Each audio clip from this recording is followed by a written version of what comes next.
twagumana mu isambu yanjye mu turima tukajya duhinga tukarya ibyo tuvanyemo arabyanga nanjye rero mpitamwo kwigumira mu nzu yanjye nta handi nagiye.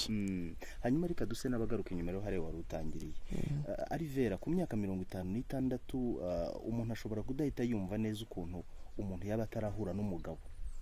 Jewe nta mugabo turahura na rimwe n'uwashaka uburyo bwo kubireba yabibona. Nta mugabo n'umwe twigeze turyamana. Na biriya byose byo gusambana ndabyanga iyo mbishaka mba narabikoze na mama kiriho.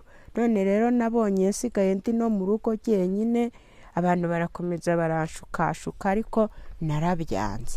Keretse rero ari nk'umuntu uba ari umunywera bakamufatana ubusinzi, none jewe ntabwo ndi umunywera nibera mu idini ritanywa inzoga.